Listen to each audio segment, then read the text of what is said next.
Today, I'm going to welcome my friend that I met in Japan. He's from Germany. Let's welcome Gregor. Yay! Hi. Hello, Gregor. Can you give us a brief introduction of yourself in Japanese? In Japanese, Yeah. 私はグレゴリです。よろしくお願いします。Oh, ノイマンさん。sugoi! Yeah, Every I'm Gregor and I'm from Germany. I'm 28 years old. I graduated in physics in Germany and then I went traveling with the end of 26. So I was always finding that the German people they are very independent and they travel abroad in their early age. I think the concept of gap year is coming from Germany. Do you think so? I don't know about that, but yeah, I think it's quite popular to go for gap year after school or at least after university. A lot of people do that. Or even like in between jobs, a lot of people do like a gap year to go traveling, exploring the world. It's quite socially accepted, and even sometimes like it comes good in job interviews. Like if you say, "Oh, I traveled for a year," and like, Ah, that's interesting because I think in our Asian culture, like most of the time, people they just they passed junior school, high school, and went to university. You always well scared if you left behind. So everyone just like go step by step, and they never thinking about like taking a gap year or anything. yeah, I think that's a bit different. Yeah, But do you think that is the school they tell you to, or your parents they told you to? Have your parents done it as well? actually, my parents kind of told me not to do it because Oh, they're afraid like I really? get lost somewhere in the foreign country. Or, like they were always afraid of us traveling too much. But I think a lot of parents encourage their kids and like also finance it a bit, like at least when you're in school or in university. Like I did an exchange in university, and yeah, my parents were very happy about that. It's not really like school tells you, but like a lot of people, older people, have done it, and then you kind of dream to do it as well. Or a lot of people, like you talk with your friends, everybody wants to do it, so it's kind of in the head Oh. of the people. It doesn't need the education system to tell you that. Oh, I remember that you told me that you were traveling from Germany across Russia and then come to Japan. Can you share your travel story with us? Yeah, so the idea was to go somehow around the world with not taking too many long flights because I like to travel slowly. I kind of like to travel like across land because you can see how the culture and the people change very gradually. Like people don't change from one country to another like completely. Like there's always some overlap in the borders, especially border areas Oh, are really interesting. So and and I love traveling across Russia with the train because like from the west side, from like Moscow, Russia, to the east side, or like in the middle of Siberia, like people are very different, and also like the oh, ethnics are different, the religions are different, and also yeah, like the food is different. So it's not only like you say like, oh, Russia, one country, one kind of one group of people. It's not true like that, and I think it's mm. it's the same wherever you go. Like people change like very slowly, and then you see like the overlap of different groups of people, and it's nice. I like that. How long did you spend to travel across Russia? 1 month only because that's the time of the tourist visa in Russia. I would have loved to stay longer in Russia, and it's interesting because like they have like kind of a Muslim culture in food and architecture, and then yeah, also like the people look a little bit different, the names change. When you go further to the east, people start so it's like they look a little bit like Mongolian. So do you meet some friends there? Like I traveled in February, and I traveled 1 month from the mid of February until the mid of March, and I took like the Trans-Siberian train from St. Petersburg all the way to Vladivostok in the east. Like the train ride in total is 10 days, 10 full days. So I spent like in 10 days in the train. So I had about like 20 days in cities and do some stuff. So I couldn't stop like everywhere I wanted to. I have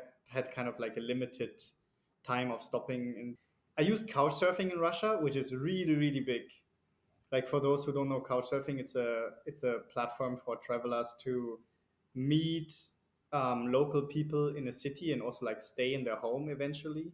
Yeah, and it's a really big community in Russia, and Russian people are so welcoming. I wasn't using couchsurfing much before, Ah, and then I figured out, oh, you can kind of post your trip in couchsurfing. You can say like, oh, like next, like in 2 days I'm going to this city, and I did that, and then people start like inviting me without me even like applying for any accommodation, or like, yeah, without me like writing them at all. Like they say, oh, like I've seen you come here, like you stay in my house, or do you want to go around?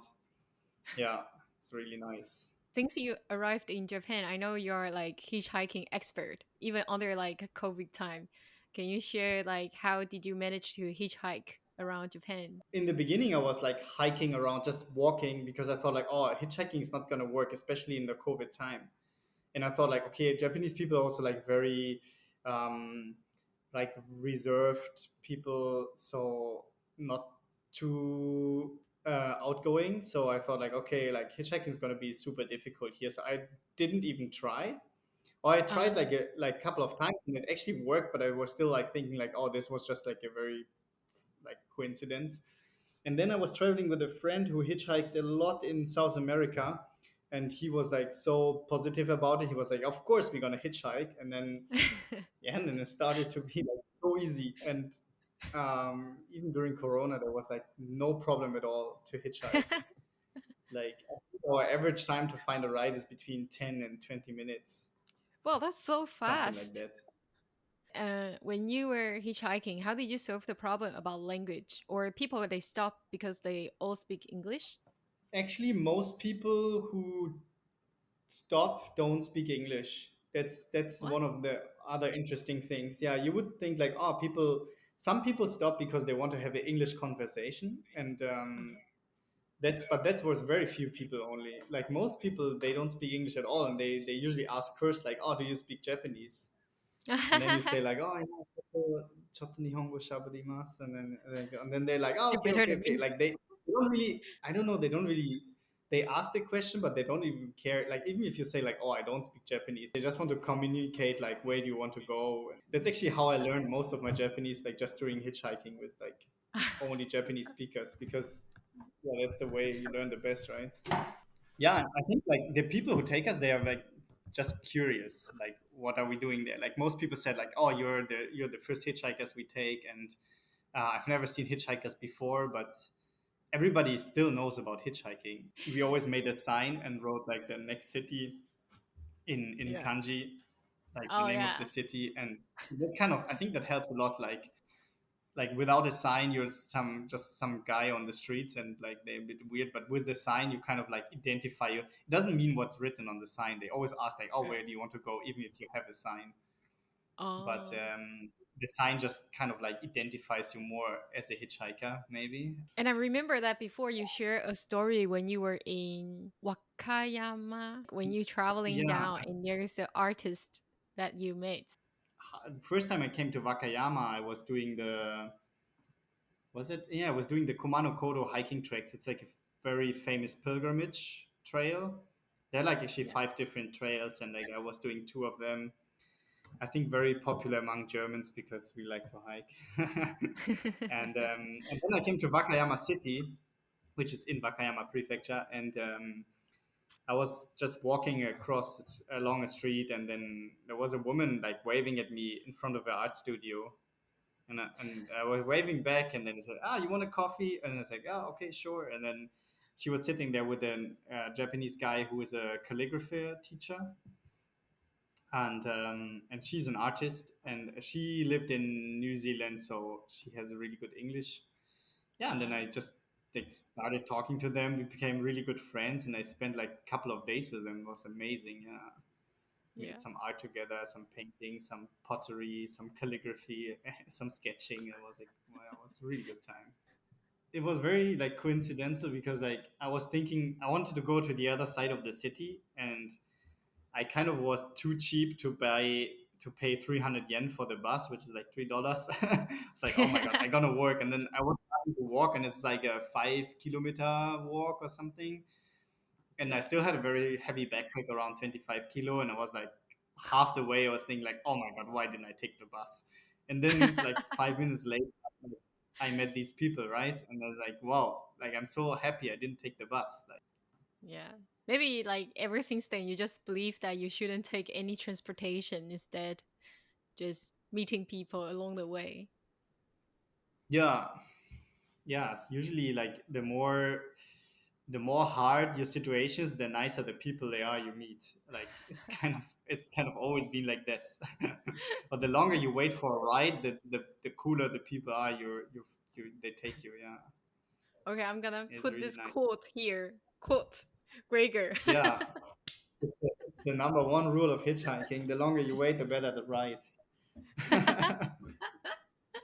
It's And always also, been true.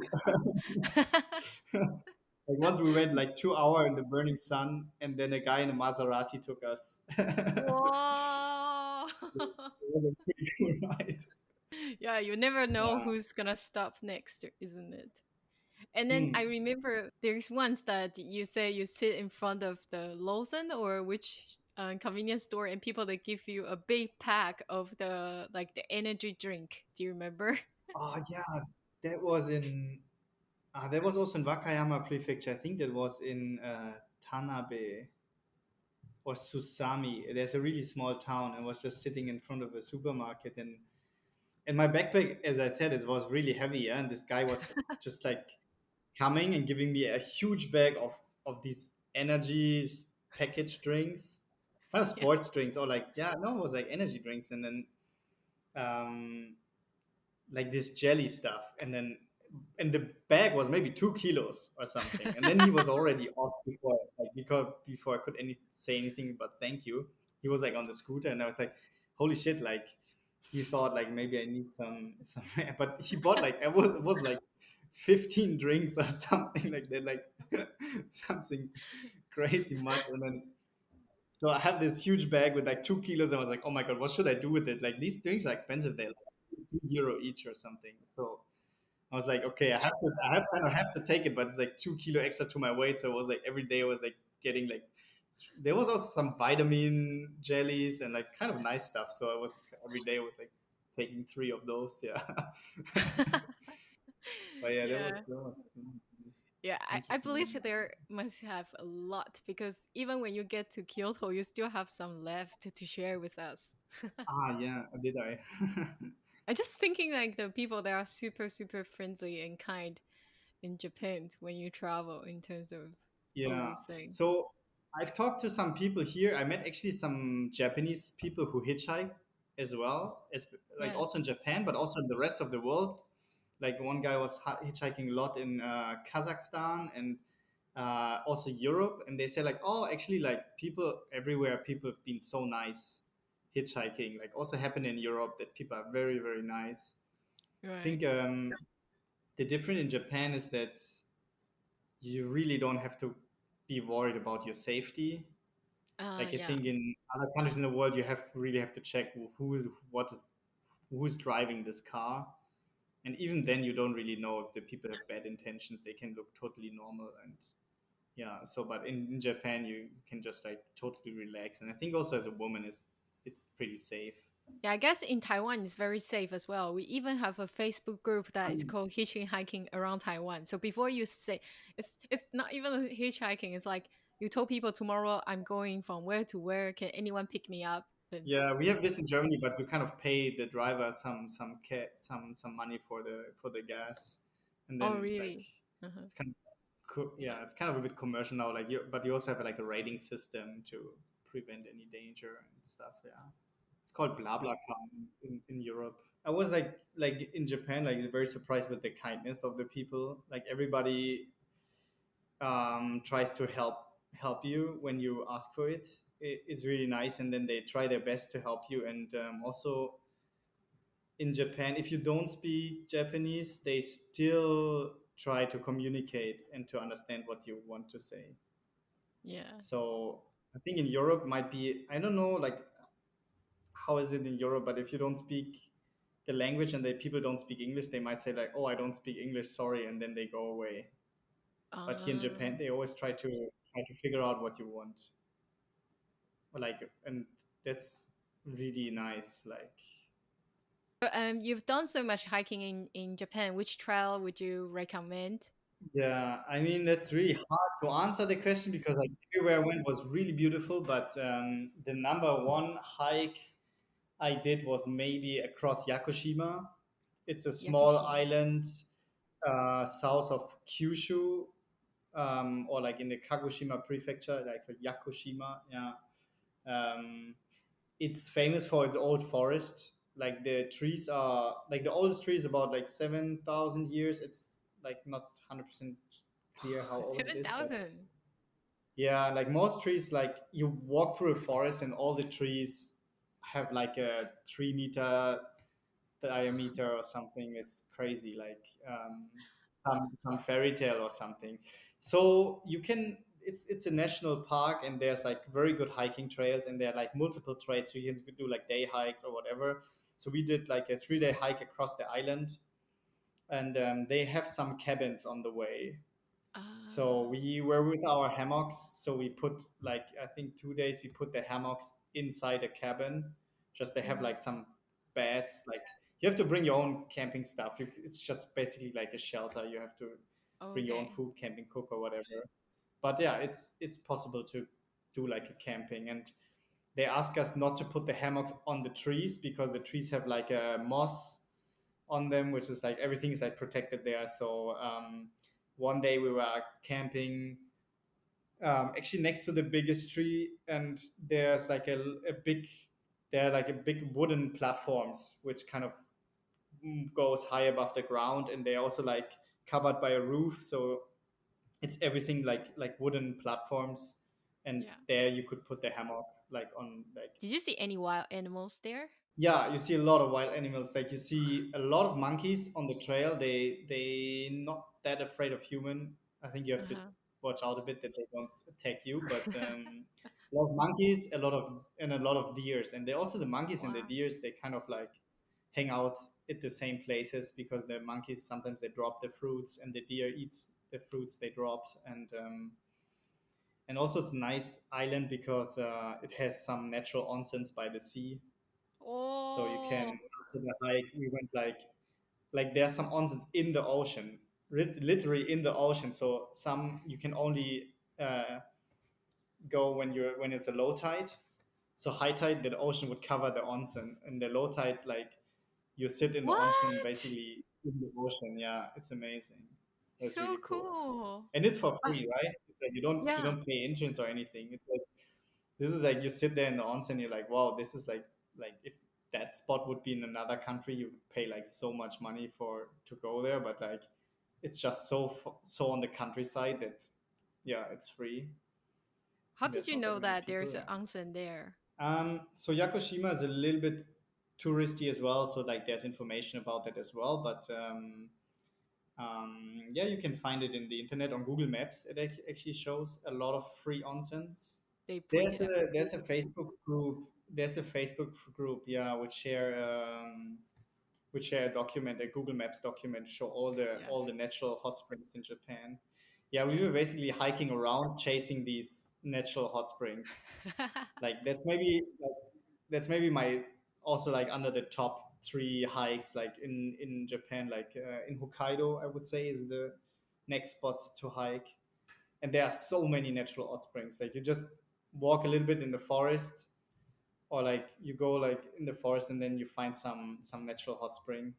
Yeah. And yeah, and like always local people like build some pool there, right? It's like it's not like 100% natural pool. Like some people make like really nice with some stones, make made Yeah. a pool, Yeah. and then yeah, and then you just jump in and have a hot bath. Especially in the winter was so nice. Yeah. I know. I experienced that when I was in Nagano. Yeah. It was so good. But I only tried once. Ah, I wish yeah, I could have tried more times. So you were a skiing instructor in Japan that season. And how did you yeah. find that experience? I was working for Club Med in a resort in Tomamu, and there weren't many customers. The the worst days were like 50 customers from a What? like capacity of 1,000. So the Right. hotel can like host 1,000 customers, but there were like maybe 50. So and we were like 50 ski instructors like already. One on So one. so basically, like a lot of people had like days off, like the like yeah. But it was not too bad because like on the days off we can ski, right? So I had Yeah. a lot of time to go skiing, and the good thing about is like the ski area was not very crowded. You could like enjoy a lot of unwritten powder. So yeah, it was I think it was a really nice experience. Like I love teaching Japanese kids. Like that was like kind of my experience with Japanese kids. Also like a lot of foreign kids were there because like a lot of expats go to that hotel. But Yeah. yeah, I really like the Japanese kids. Like they're so disciplined and so nice. Like they never complain about anything. You say like, ah, do this, and they just do it. Like like so cute. Yeah, and very very easy to entertain. Also, like, always laughing. Like Oh, really? So you mean like Western kids, they have more like they're more independent, or they are more naughty in this way? yeah, they no, they're more like they're like I want to go here. I don't like this exercise. They're more like like yeah, they're more like having their own or like very strong with their opinion. Like they say like, oh, can we do this? Like I don't like it. This is no fun. Like I'm cold. Like and the Japanese kids That's like so they funny. they don't they don't say that. Like if they don't like the exercise, you have to kind of like figure it out by yourself that they don't like it. They would just do it, yeah. But at the same time, they're really like joyful kids. Compare with the year before that I was there. I heard the snow is It was, crazy. yeah, that's true. It was really, really good. And like due to COVID, no people, so it was perfect. Yeah, Yeah, damn it. yeah. I was 2 months in the ski instructor, so not the whole winter. It was just like 2 months. Another 1.5 months, I was like traveling around by myself. So I also did some ice climbing in Hokkaido, and then a lot of backcountry skiing. So I had like backcountry equipment, and then I did some trips in East Hokkaido. I went to some like lonely mountain huts. Like it's also nice, and they have a lot of mountain huts in Hokkaido, and then you can go there like make yourself a fire like, spend the night, and then you can like I hiked on some volcanoes, like some active volcanoes, where it's like still like steaming out, and that's beautiful. Yeah, there was a really useful website. It's called Hokkaido Wilds. Basically, if you Google like Hokkaido backcountry, something like I think it's one of the first things popping up in Google. And it's done by some foreigners living in Hokkaido, so it's all in English, and it's super useful information. It's very detailed. They have maps. They have like very detailed information about the mountain huts, if they are free or if you have to pay some money, if they are open or whatever. And then also like they really detailed describe the backcountry tours, so what kind of gear, how exhausting, they kind of rate that, and it's super helpful, and it's all for free. Like it's really nice. Like yeah, actually I looked up these trips they have there, and I kind of made a plan and did a couple of. And of course I was traveling with my tent and stuff, so I was also like doing like some winter camping. And then later I went to Niseko, which is like a very famous ski and snowboard spot. Yeah, did you went to the Yote Mountain? Yeah, the Yota was that's also like I would say like one of the best hikes in Japan I did, but I'm not sure if it's considered hiking because I went with my backcountry ski, right? Like if I tried 3 times to go up. Like the first time there was a crazy wind up there and we just didn't make it to the top. Like I could barely stand on my feet, so we had to retreat. And then the second time we went a bit more difficult route, and yeah, my friend got a bit exhausted. Also, the top was cloudy, like it was snowing on Oh, top, so we couldn't have gone all the way anyway. So, and the third time I was lucky with the weather and like yeah, with the conditions, and like we made it to the top, yeah. and yeah, it was amazing. Like you can ski in the crater, like skiing in the crater of a volcano. Everybody has this on the to-do list probably. So And there's also a cool. lot of onsens around, so like it's kind of typical, like after your backcountry tour you go to an onsen, and they Yeah. even like there's even one like onsen which is kind of in the nature. You have to do like from the main street, you have to do like a 20-minute hike by ski or snowshoes, and then you find this. It's a lake, actually. It's a small lake, which is very hot and steaming, and like it's deep snow, so you just like take off all your clothes and then you jump in this hot lake, and you can swim. It's like maybe 20 meters. First I was thinking it's boiling because it's like bubbles come up, but it's just some gas from the bottom. Yeah, the ground is muddy, which is like very soft and nice mud. Like it's very Uh-huh. good for the skin. Amazing place. Yeah, we went there like 4 or 5 times.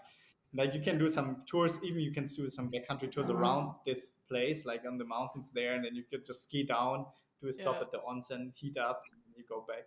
Yeah. That's really special about Japan, I think, like doing backcountry in Japan. It's all about the onsen. Even when I went to like Kamikoji hiking, and then like after that, you always go into the onsen. Even in a campsite, there's onsen Yeah, you can you can go. And I know that you were also working in the diving shop in Okinawa. oh, there was a guy posting, a Chilean guy posting a job for diving in Ishigaki. So you work in the diving school and you get like all the licenses for free.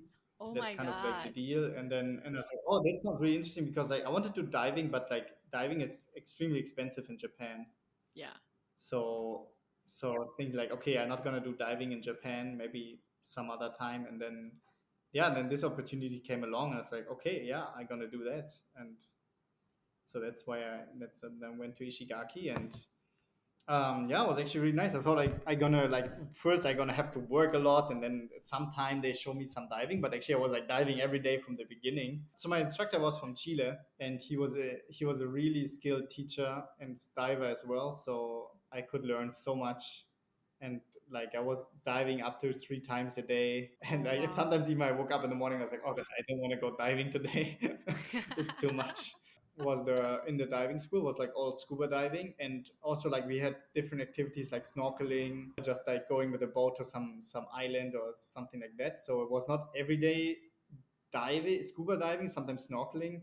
And like free diving I would do by myself, like on free days, would meet some friends, and then we go to some beach and do some skin diving. I see. Scuba diving is easier than skin diving because you have to hold your breath, you have like a minute underwater, and you have, yeah, Yeah. especially if you want to take pictures, like you go down 10 meters there to the turtle, you take a picture, you notice, oh God, all my camera settings were wrong for this environment and light, so you go up again, like, and then you change your settings to go down again.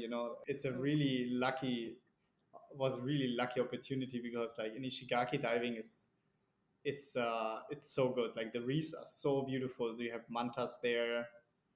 You have a lot of sea turtles. Oh. Yeah, a lot of sea turtles. A lot of all kind of fish. Like I don't know, there are like 3,000 species of fish, or I checked it once, or maybe even more. Yeah. So what else did you do like in Japan? Because I know you've done a lot outdoor activities. I went ice climbing once in Hokkaido, right? I never did that before, but I Yeah, met this yeah, guy yeah. who, this French guy who came to Hokkaido for ice climbing. I met him also like in a Facebook group. Actually, I got this tip from you. Like you said, like whenever you're looking for something, just Google in Facebook. Like just like write in search in Facebook, Yeah. you will find a group. And I was like, oh yeah, nice. Actually, there's like a Yeah. rock climbing group in Japan. And then this guy said like, oh, I'm going ice climbing in Japan in Hokkaido. I was like, oh damn, can I join you? And he said, yeah, of course. So, and luckily he had like all the gear. But yeah, what other stuff I did? Like Wow. I went sailing in Japan, which I never done before. All right. I met a Right. captain from, like, he's from Canada, but he lives already 20 years in Japan, and he recently Wow. bought a sailing boat, with the ambition to sail to Canada one day. And so yeah, and like I met him, and like he needed some help on the boat with like, yeah, like was some carpentry, some electric, some stuff, and I tried my best to help him. And first I could stay for free in the boat while we were in Tokyo, and we did some day sailing. But later I also like sailed with him around Wakayama Prefecture, and that was Wow. amazing. Yeah, it was super beautiful. I Wow. joined him in Mie Prefecture, which is kind of the same peninsula. It's like the Key Peninsula. We spent, I think, 3 weeks together or something like that. But the sailing was maybe about a week.